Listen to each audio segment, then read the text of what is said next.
Hi, everybody. We're just going to wait a couple more moments before we get started to let a few more people join. Thanks for joining us tonight, and we'll get started momentarily.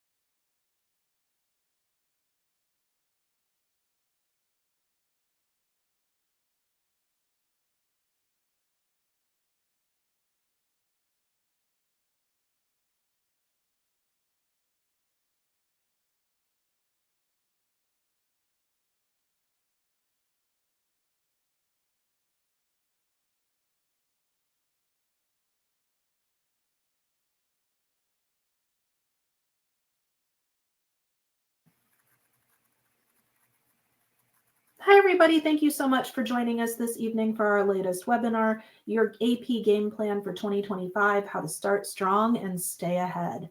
Before we get started, just a couple of housekeeping things. Number one, if you're already a C2 student and you're coming into AP prep season, make sure you talk to your CD about how we can help you with those goals and help you get the AP scores and grades that you really want. If you are not already a C2 student, please reach out. We'd love to talk to you about your academic goals and how we can help you to achieve them. With that said, let's hit on just a couple of troubleshooting tips. If you can't hear, check the audio output in the settings menu. If the sound or video is choppy, try running a connectivity test in the settings menu. If that doesn't work, close other tabs and windows. That often is slowing things down. And if all else fails, try exiting and rejoining the room. If you have questions throughout the webinar, we will be doing a live Q&A session at the end. Just type your questions into the chat box at the right-hand side of your screen, and we'll get to as many questions as we can, both during and after the presentation. One question that we always get is, will there be a recording of this made available? Yes, we will be posting a recording to our website. We will also email that recording to you. However, it will not include the live Q&A. So definitely stick around to the end and ask us any questions you may have, especially about AP exams and AP courses. And without further ado, we will go ahead and get started with our presentation tonight. Hello and welcome to our latest webinar, Your AP Game Plan for 2025, How to Start Strong and Stay Ahead. Today, we're going to focus on two big things: changes to AP exams for 2025 and a month-by-month game plan for success. So what is new for 2025? The big news is that AP exams will be digital this year. Most exams will be fully digital, meaning that you'll complete both the multiple choice section and the free response sections on a computer. This means you'll get to type your free response answers rather than handwriting them, which can be a real boon for those longer essays, since typing is generally faster than writing by hand. A lot of the exams will be hybrid digital. For these exams, you'll complete the multiple choice section on a computer, and then you'll see the free response questions on the computer as well, but you'll handwrite your free response answers in a test book. A few exams will remain in the traditional pencil and paper format. The humanities exams, history, English, psychology, and so on, will all be fully digital, as will environmental science and computer science exams. Most STEM exams, biology, chemistry, physics, calculus, and so on, will be hybrid, as will macroeconomics and microeconomics. Foreign language exams and art exams will remain in their current format. The shift to digital means that it's very important that you familiarize yourself with the College Board's testing application known as Blue Book. If you haven't already, be sure to download the Blue Book app to your computer so that you can practice with the tools available, including the built-in calculator and the annotation tools. The more familiar you are with the app, the easier things will be for you on test day. You'll also want to master digital testing strategies. You can flag questions to come back to them later. You have a timer visible at all times to help with time management, and you have the benefit of typing your free response answers for those fully digital tests. Beyond the big shift to digital, there are some subjects that have undergone significant changes for 2025, namely all 4 physics courses and psychology. The changes to the physics courses mostly involve shifting topics from one course to another. For example, the unit on fluids used to be Unit 1 of Physics 2. Starting this year, fluids will be Unit 8 of Physics 1. The updated courses also feature some new topics or a greater emphasis on existing topics. For instance, blackbody radiation has been added to Physics 2. In terms of the exams themselves, Physics 1 and 2 are getting shorter, while Physics C is getting longer. Physics 1 and 2 is getting longer. Physics 1 and 2 will have 10 fewer multiple choice questions, going down from 50 to 40, and 1 less free response question. Both Physics C exams will become full-length exams, adding 5 more multiple choice questions and 1 additional free response question. All 4 physics exams will have 4 free response questions: mathematical routines, translation between representations, experimental design and analysis, and qualitative-quantitative translation. Mathematical routines questions will give you a real-world context and require you to understand the equations and formulae that apply in that situation. Translation between representations questions involve working with graphs, tables, or plots, and making connections between the data and the big ideas in physics. Experimental design and analysis questions will ask for part or all of an experiment to be designed, and then the results of the experiment to be analyzed. Will give you a situation and require you to show your understanding between the laws of physics and the mathematical representations of those laws. Psychology has undergone a significant update. The course itself covers most of the same topics, but has consolidated them into 5 units rather than the previous 9.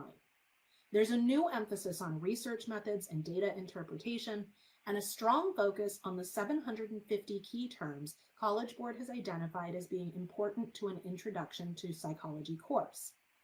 The exam itself will have fewer multiple choice questions, just 75 compared to the 100 that were on previous exams. But the multiple choice questions are more complex and require more analysis, with most questions relating back to real-life situations or a piece of research, which is why you'll have more than twice the time to complete the multiple choice section despite it having fewer questions. The newly redesigned exam will feature 2 new free response questions, an article analysis question and an evidence-based question. The article analysis question gives you a summarized peer-reviewed study involving psychological research. You'll need to identify and interpret the design elements in the source, explain how well the findings can be generalized, and identify how the article supports or refutes the concept explored in the study. The evidence-based question gives you 3 summarized peer-reviewed studies on a common topic. It asks you to make a claim about the topic and use evidence to support that claim from the summarized studies.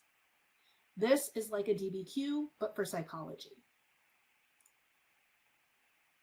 For these subjects, and especially for psychology given the scope of changes, it will be harder to find good exam prep materials.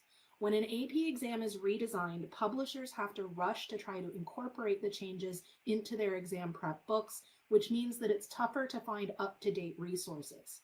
You'll need to rely more heavily on the resources your teacher provides and learn to adapt older resources to suit the newer exams. Most importantly, you'll want to really focus on those new FRQs. Since a lot of the previously released FRQs won't really help because they don't match the new format, you may need to get creative. For example, since you know that both AP Psychology FRQs will require reading and evaluating studies, you can improve your chances of success by reading psychological studies and writing explanations of them. Now that we've tackled what's changing this year, let's take a look at your month-by-month game plan. We are now heading into the end of January, so let's cover your tasks for this month.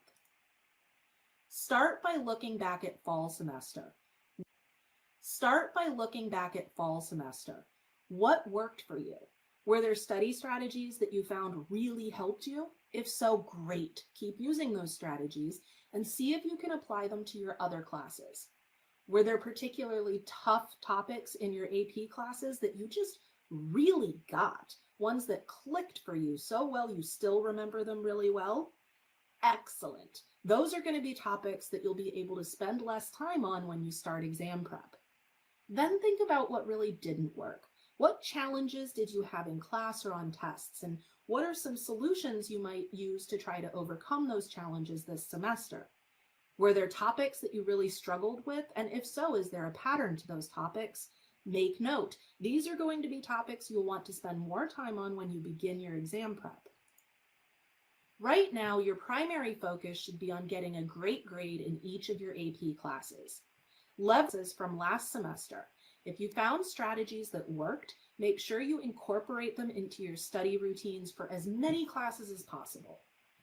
Stay a little bit ahead of the rest of the class. Preview upcoming topics before they're covered in your class.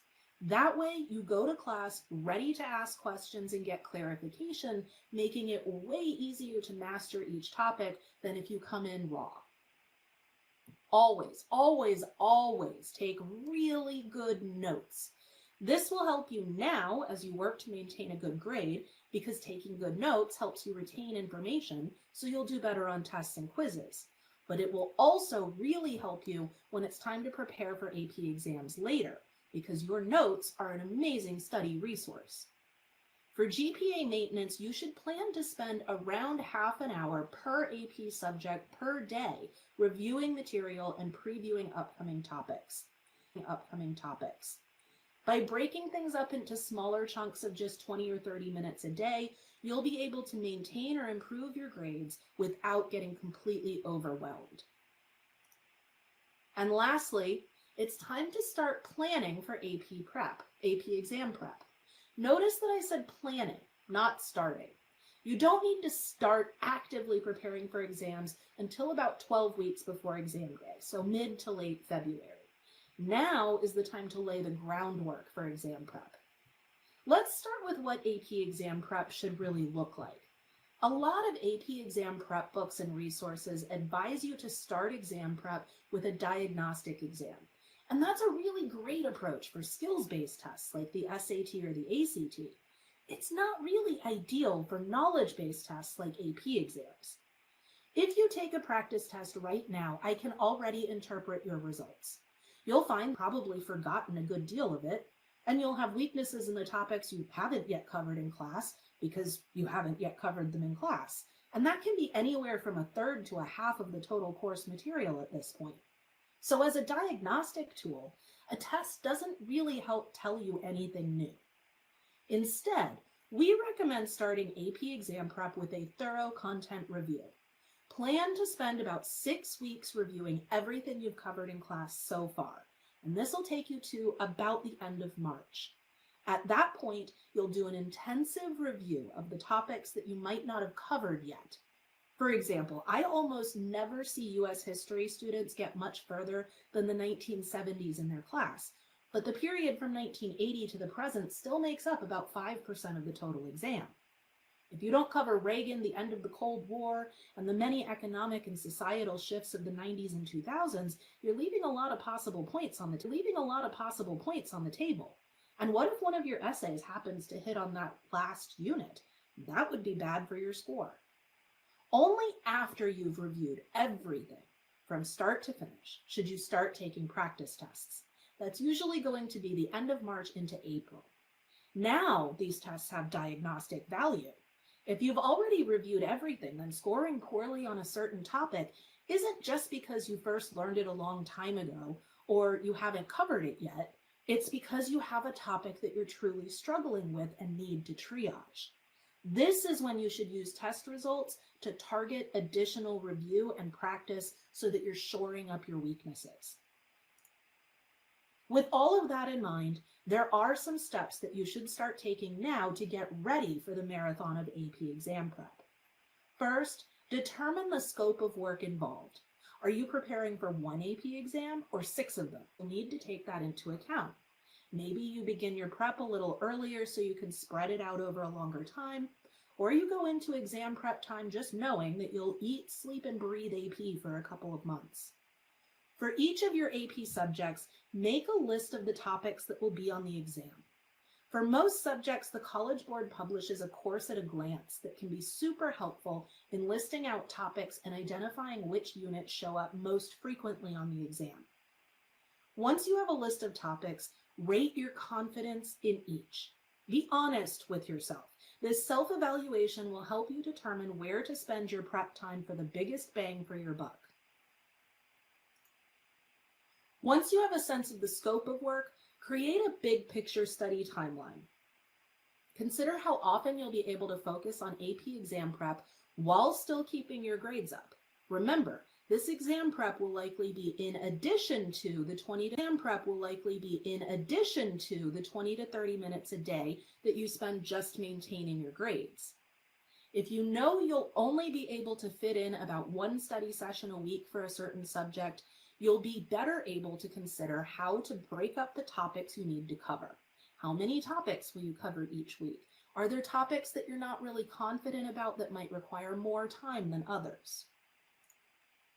Lastly, for the month of January, start to gather your AP exam prep resources. This includes class resources like your notes, which should be excellent, study guides, and old tests. AP exam prep books are great, and then most important of all, a really good support system. AP exam prep is a marathon, so line up study groups, study buddies, and tutors. Ask your AP teachers if they're going to offer any sort of before or after school review sessions closer to exam time. Having that support system in place will make surviving AP exam prep much easier and maybe even fun. As we move into February and March, the real work begins. Start by building out your study plan. Take a look at the big picture timeline you plotted out in January and consider if it still works for you. Are you still doing okay in your classes? Has anything changed that might make your initial plans more difficult? Do you need to reconsider how often or how long you can focus on exam prep? Once you have a better idea of exactly how much time you can dedicate to AP exam prep, start scheduling those study sessions. Commit to your study schedule by building it out in whatever calendar app you prefer. Schedule them the same way you would extracurricular obligations, work, or other things you do on a regular schedule outside of school. Consider it non-negotiable. But the key to this is to be realistic with your schedule. If you're overly ambitious and you overschedule yourself, you're setting yourself up for failure. You'll either disappoint yourself by failing to live up to your own expectations, which is demoralizing and not at all helpful in preparing for AP exams, or you'll start to treat your scheduled study sessions as negotiable. Once you skip one, it gets easier to skip more, and then you wind up in a situation where you have to cram to get ready at the end of April. Once you've planned those sessions, make a plan for each individual session. What will you study? Be as specific as possible in terms of what units or topics you plan to review. How will you study it? What study strategies will you use to review? And lastly, what will your measure of success be for each study session? Is it the amount covered? Is it how many flashcards you could get right at the end? Is it a score on a practice? You should have a metric by which you determine whether a study session was successful for you. Now that you have a plan, you're ready to start your content review. Remember, the first half of your AP exam prep plan should involve reviewing everything that could show up on the exam.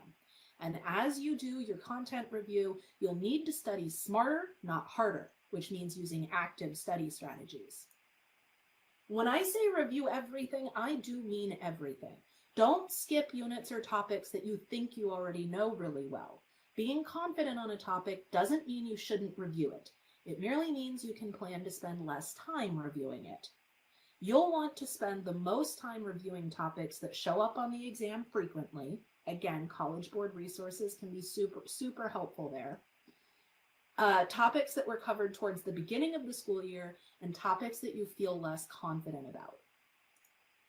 As you use active study strategies, So many students make the mistake of reading and then maybe highlighting material in a textbook or an exam prep book and calling that a productive study session. The problem is that these are passive study methods. Your brain is not engaged. How many times have you read a page in a book, looked up, and realized you don't actually remember anything you just read? It happens to me all the time. When this happens when you're studying, it means you just wasted valuable time because now you've forgotten everything you just read. Instead, make your brain engage the material. When you read, take notes. Write them by hand. Studies show this improves retention over typing. Color code them. Draw infographics or timelines in them. Really make them your own. Make flashcards, especially for classes that are heavy on terminology or dates or names. The act of making the flashcards is a study method all on its own, and practicing with those flashcards is an amazing way of testing yourself. Which brings me to my last big active studying tip: test yourself. Testing yourself doesn't mean necessarily doing flashcards or answering practice questions. Anything you do to force yourself to recall the information counts as testing yourself. Go tell your mom all about what you just studied. Teach it to her. That is recalling the information, which means it's testing yourself. Or consider trying a brain dump at the end of a study session. Take 5 minutes to write down everything you know about a given topic. It doesn't feel like a test, but you're still testing your ability to recall information. While all of this is going on, you have to keep your grades in the forefront of your mind. If you reach a situation where you have to choose between doing work to keep your grades up or focusing on exam prep, good grades should always trump exam prep. Your grades will play a huge role in college. Your exam score plays a minimal role in admissions decisions. Be flexible enough that you can strike a balance. Don't skip AP exam prep study sessions, because remember, they're non-negotiable. But recognize that some weeks you might have to dedicate part or even all of your AP exam prep time for GPA maintenance in a given subject. As you hit mid to late March, start jumping ahead of your class. Remember that AP classes often don't reach the final units in time for AP exams, but those final units still make up a decent chunk of the test. It's tempting to just rely on whatever AP exam prep book you're using to look at those topics you haven't covered in class, but try to go beyond the prep book. Take the time to read the relevant chapters from your textbook and take notes while you read. AP exam prep books can help you identify the most important ideas in a unit, but they give a very, very truncated overview and often aren't enough to really understand a topic that you haven't covered in class. Ask your teacher for additional resources for those units. They may have materials that they know they're not going to get a chance to use. And ask questions when you need to. This is the part where you're being self-taught. Your teacher or a tutor will be more than happy to help you. April is crunch time. The AP exams are mere weeks away at this point. Now is the time to take a practice test. You have options for this. For digital practice, use College Board's AP Classroom. This resource is made available to students by their schools. If your teacher hasn't already granted you access to the site, ask for a join code so that you can take full digital practice exams. At C2 Education, we are in the process of developing our own digital practice tests. Our students will have access to digital practice that mimics the College Board's Blue Book app. You'll likely have better luck finding paper practice tests. You can find these in any AP exam prep book, and the College Board releases old tests for certain subjects. While you won't have the benefit of digital practice, you'll still get a great content review and your test results will still be helpful. There are two big things to look at after you take a practice test. First, look at the content areas. Are there specific units or topics that you perform poorly on? If so, you need to target your additional review on those areas. This could also be a sign that you need some extra support in those areas, whether from your teacher, a tutor, or a study group. Next, look at the question types. Did you do better on multiple choice or free response questions? Was there a particular type of free response question you think you performed poorly on? This can help you decide what types of questions to focus your remaining review on. But regardless of your practice test results, make sure to do plenty of FRQ practice. The FRQs sometimes make up more than half your total score, which is a big deal. For multiple choice questions, there's not a lot of skill involved. You either know the information or you don't. For FRQs, you not only have to know the information, you also have to have the skill to respond properly. Building those skills by practicing with previously released FRQs can be a big help. Ask your teacher, a classmate, or a tutor to score your practice FRQs so that you can continue to refine those skills. Finally, it's the end of the line. It's May and AP exams are just days away. Now you should stop. Don't try to cram. It's tempting to try to squeeze out every last minute for review, and you should continue to do some review, but don't do a ton in the days remaining. Do some light review to keep things fresh in your months. Cramming can put all your hard work at risk. At this point, it's much more important to focus on sleep, stress reduction, and gearing yourself up for those exams. As you approach exam day, keep this in mind. A healthy brain will do better on those exams. That means that you should be well rested. Don't stay up late studying or stressing out. Get your full 8 hours. Reduce your stress on exam day by waking up a little earlier than you think you really need to. That way you won't feel rushed getting to your exam site. Even if you're not normally a breakfast person, eat a balanced breakfast on exam day. Hungry brains don't like to work properly. Drink plenty of water. Studies show that even mild dehydration can literally shrink the size of your brain. Layer up. Testing sites are notorious for being too hot or too cold. You don't want to be distracted by shivering during your exams. And lastly, as silly as it sounds, bring a good luck charm. It certainly won't hurt, and studies suggest that good luck charms can be self-fulfilling prophecies. If you believe you'll have luck, you may just perform better on the exam. As you get ready to prepare for your AP exams, and as you go through the second semester of your AP courses, C2 is here to support you. Our comprehensive programs guide students through every step on the road to college, from GPA support in those tough AP classes to study skills to exam prep with personalized approaches from expert tutors. Reach out to your local center to learn how C2 can help you achieve your goals. Thank you so much for joining us for tonight's webinar. Up next, we'll answer your questions about AP courses and exams.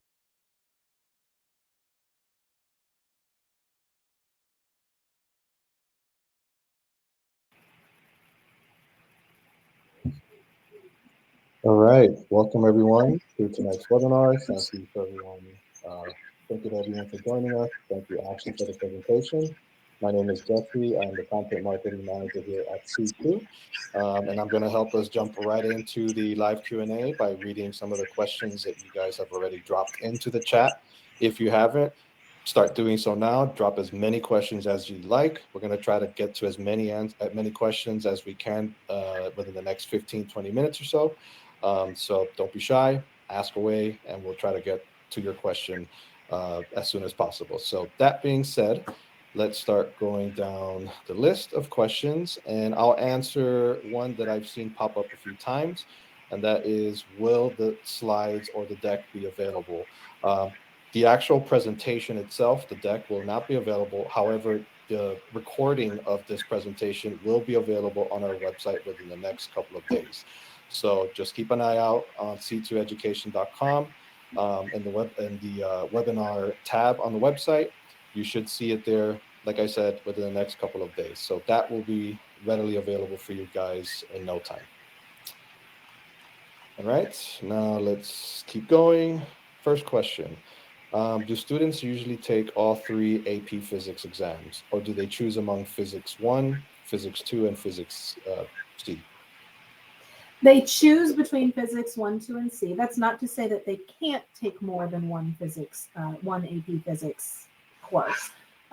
Usually you don't take them at the same time. That's a lot of physics. But yes, usually it's one of the 4, maybe 2 of the 4, but not at the same time. I don't think I've ever seen a student take all 4, although I'm sure there are some students who have. All right. Next question. I plan on a math, physics, or computer major. What are the best AP courses? That is such a good question. So many people think that if you're planning on a STEM major, you should really demonstrate your interest and skill with STEM by focusing really heavily on those math, science, and computer science AP courses. And while it's true that it is a good thing to demonstrate your ability with those higher level STEM courses, that exclusive focus on STEM is actually hurting a lot of students. Some of our team members attended a college board forum where they talked about where they had multiple college representatives from schools ranging from smaller liberal arts schools to like the big universities with large engineering programs.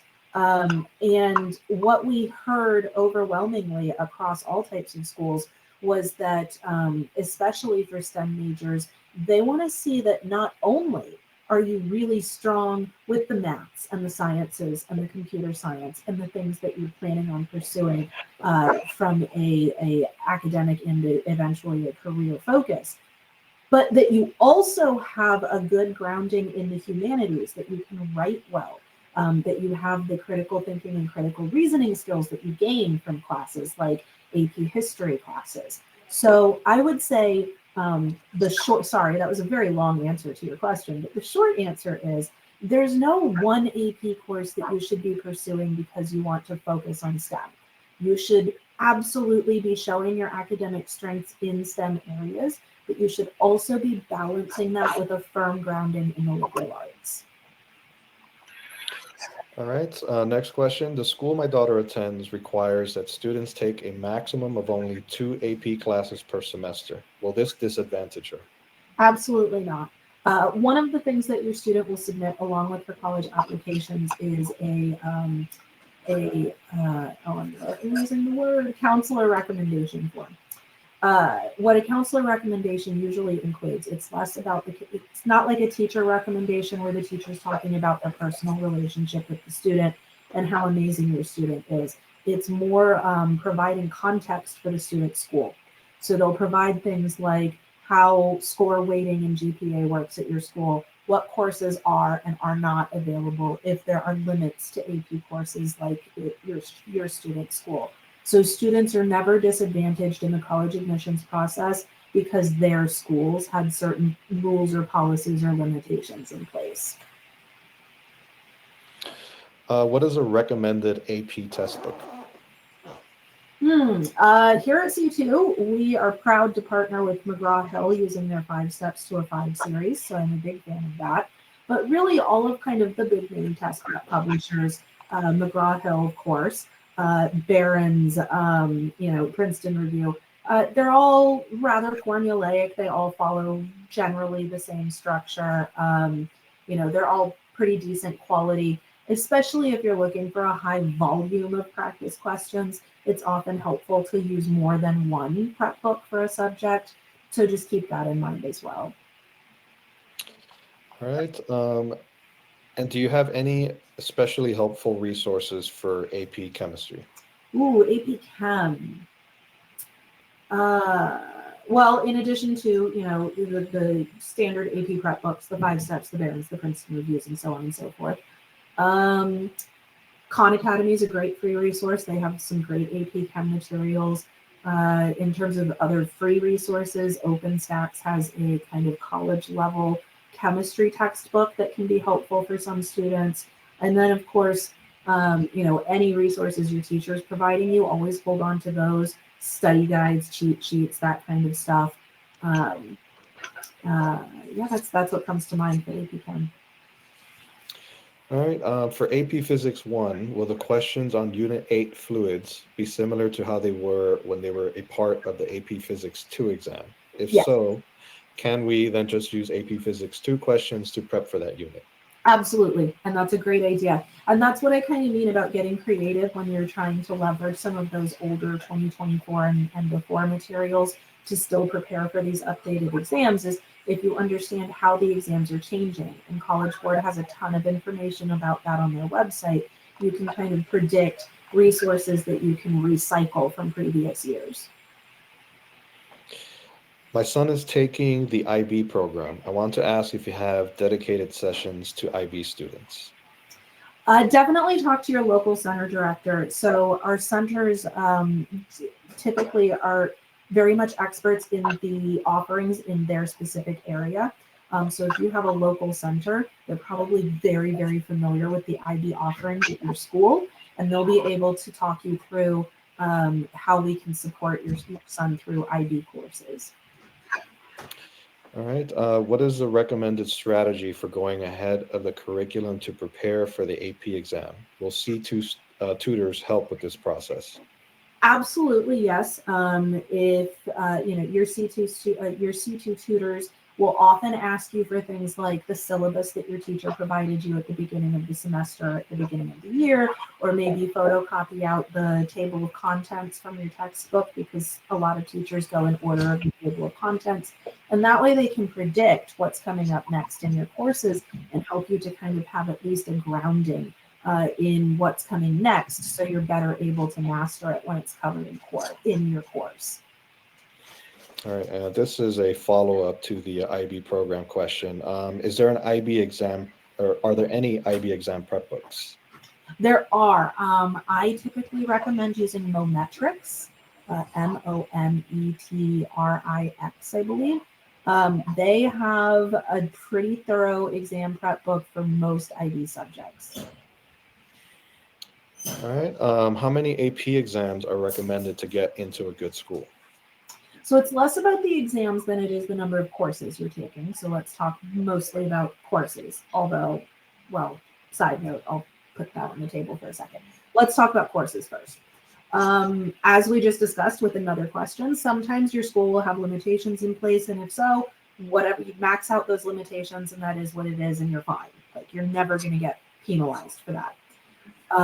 If there are no limitations, then really the answer is you need to very carefully consider how confident you are in your ability to handle the coursework of a large volume of AP classes. Because when colleges look at your transcript, they're really looking at two big things: your grades, but also your course rigor. So how tough your courses are. And what they really want to see is they want to see you getting great grades consistently in pretty tough classes. So you don't want to overload yourself on APs to the point where you're struggling and your grades are being harmed, because now you're unbalancing that equation in a not so great way by bringing your GPA down. But you also want to demonstrate to schools that you're challenging yourself. So if you only take one AP class a year and you have like a 4.5 GPA, then that's telling the schools that you didn't really challenge yourself. You kind of breezed through those easier classes. You know what I mean? So in terms of how many you should take, it's balancing. Remember, we said in the presentation, for every AP course, plan on spending about 20 to 30 minutes per day per subject studying just to keep your grade up, never mind the exam prep side of things. So if you take 5 or 6 AP courses, you're looking at 2.5 to 3 hours a night of studying, and you need to be prepared for that commitment. Now, what I kind of put on the table was the question of AP exams. The AP courses themselves and the grades you earn in them are going to have the biggest impact on college admissions. Your AP exam scores are a much tinier piece of that. Admissions officers are typically looking at your AP exam scores more as kind of like a gut check to make sure that they feel that the grades you're earning are reflective of what level of mastery you've achieved. So, if you have an A in the class, but you got a 2 on the exam, it's going to kind of raise some questions about, is grade inflation at play here? Like, was that A really an A? Or, at the same time, did you maybe just have a really bad day on the day of the exam? So make sure you're keeping in mind a difference between the number of AP courses and the number of AP exams, but also keep in mind that if you took a lot of AP courses and no AP exams, admissions officers are going to kind of wonder, well, why didn't they take the exam? So long answer to a short question, sorry. All right, we'll keep it going. While not all colleges and universities are taking AP classes as a college credit, where can I find out what AP classes can transfer to which colleges? College Board's website has a really good search tool that shows you at least the latest information that College Board has in terms of what a school's policy is. But once you start to narrow down your list of schools, you'll want to go beyond that College Board tool and actually look specifically at each school's website to find out, or even potentially reach out to the school to ask them, because hey, reaching out is demonstrated interest, which may help and certainly won't hurt. Because the College Board's data on their website isn't always 100% accurate. Sometimes it's a little outdated. Can you take AP outside of the school if the school doesn't offer? Sort of. There are some online options where you can take an AP course online. I think K-12 is one of those options where it's a virtual school, or some counties have their own virtual schools. You can, if you speak to your own school, because they're in charge of who registers for AP exams, a lot of high schools will let you register for the AP exam without taking the AP course if they believe that you have the ability to do well on that exam. And so that's also an option. You can self-study for the exam and not take the course at all. Are summer courses for acceleration a good idea? Yes, in general, yes. For one thing, it's a really good use of your time during the summer, which is something that colleges are looking for. They're looking for students who, used their summers wisely rather than just, beat Astrobot on PlayStation or whatever. Sorry, that's the game that my kids are into right now. So anything that you do during the summer that's productive is helpful. Now at C2, we often have students come to us during the summer to kind of preview their AP courses so that they start APs in the fall on a really good footing and they feel really confident going in, because it's always easier to maintain great progress than it is to have to try to build up that momentum. My son's school offers 3 AP classes as a freshman. Do you feel like that is too many, or is 3 doable? It depends on the student. There are some students, and it depends on the course. There are some students who can handle 3 AP courses as a freshman. I would say, if your student's already in a lot of gifted level courses in 8th grade and is just breezing right through, they're probably one of those students who could, excuse me, sorry guys, I have a cold. So if you hear my voice continually degrading, that's why. But there are, if they're one of those students who's already all in gifted classes and is doing really well with not a ton of, stress and effort, they could probably handle 3 as a freshman. But, it's about being honest with yourself and your bandwidth, because don't forget that in 9th grade, your students will also start having a lot more extracurricular activities. And so it depends on the student, it depends on the classes, it depends on what kind of outside of school commitments there are. But the key is to really, really be honest about, here's what I think my bandwidth is, because it's a lot better to do slightly less than you're maybe actually capable of and excel at it than it is to overload yourself and then you're starting out freshman year from a bad place in terms of GPA. All right. My son was not recommended for AP US history for 9th grade. Will this impact him during his high school or college? No.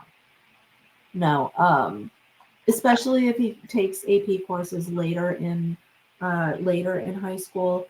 It would kind of be a mark if, like, as 11th and 12th graders, you want to be taking at least 1 or 2 AP courses just to show that you're capable at the time that you're applying to college of doing college level work. But no college is going to look at you not taking an AP course as a freshman and be like, nah, we don't like you. Any special prep for NSL Gov? NSL Gov. I'm not sure I'm familiar with that term. So from an AP perspective, there's AP US government and there's AP comparative government.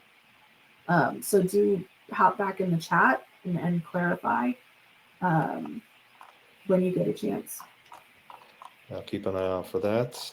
In the meantime, let's move on to the next one. So you have just a few more minutes left. My school only allows 6 periods every year. How should I fit all my AP courses into my schedule along with the required ones? So a lot of times AP courses will count as your required courses. Most schools will consider, for example, AP language as a language arts credit towards graduation. Same with AP Calc, or in a lot of schools now, AP Pre-Calc as well. So that's one way to kind of combine it. Don't feel like since you have 6 classes, you have to take 6 AP classes, because that is not the case. It's more a matter of showing I can handle college level courses. Fun fact, you likely will not take 6 courses at once in a college semester. Most students take 4 or 5. So, it's not a matter of having to take 6 AP courses all at once and do well in them. It's a matter of balancing your interests and your academic challenges to yourself. What electives would you recommend for a ninth grader who's interested in STEM? Oh, well, electives vary really widely on, what your school has to offer. If there's any kind of a robotics course, those are amazing. If we're talking AP courses in particular, as I mentioned earlier, even STEM schools, even the Georgia Techs and the MITs of the world will tell you, we don't just want students who can do math and physics and biology. Like that's great, but like if you're applying to MIT, we kind of assume you're really good in the world of STEM, and your application is going to show us that. They also want students who can write really well. So they've taken the AP English and they've taken the AP History course. So, from a what STEM electives to look for, I mean, depending on the area of focus for you on STEM, yeah, pad your schedule with a couple extra STEM courses. Take, comp sci principles or comp sci A. But also don't shy away from taking, a comparative government or music theory for that matter. Because schools do still like to see not just you have these specific interests and you're focusing on them and pursuing them, but also that you're not a one-dimensional person, that you have interests outside of becoming an engineer or becoming a doctor. How many AP subjects are required to get into a good college? There's not a specific number. I can tell you, for example, I often use UNC Chapel Hill's class of 2028 as an example of what great students are being admitted to colleges these days. And I know that for UNC Chapel Hill, for example, 75% of the students they admitted took at least one AP course and exam and earned credit for it. So, most students, but not all, are necessarily taking AP courses and getting into those really selective top tier universities. There's not a magic number of AP courses that you need to take. It's more about making sure that you feel academically challenged and are putting your best foot forward throughout high school. All right. We just have about 2 more minutes, so I'll try to get through as many questions as I can real quick. So, do tech colleges like MIT care about humanities at all? They do. They absolutely do. They don't just want you to be good at the physics and the calculus. That's important, and they look for that. But they also want you to be able to communicate well in writing, in speech. They want you to have critical thinking, and those types of skills are really built in those more humanities type of courses. They did see, Jesse, that our participant with the government had a follow-up. It's a year-long survey of American government. It sounds like this may be, is this perhaps a dual enrollment course, in which case dual enrollment courses look great to colleges on par with AP or IB. Perfect. All right.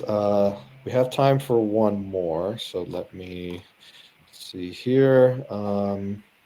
I have been doing band in ninth and 10th grade, and I was wondering if I drop band and instead do two more AP classes, will colleges view that negatively? Only if your entire essay is about how important band was to you. If your application makes it seem like band was really, really important to you, but then they look at your transcript and they see that you dropped band, then they're going to say, okay, wait, what?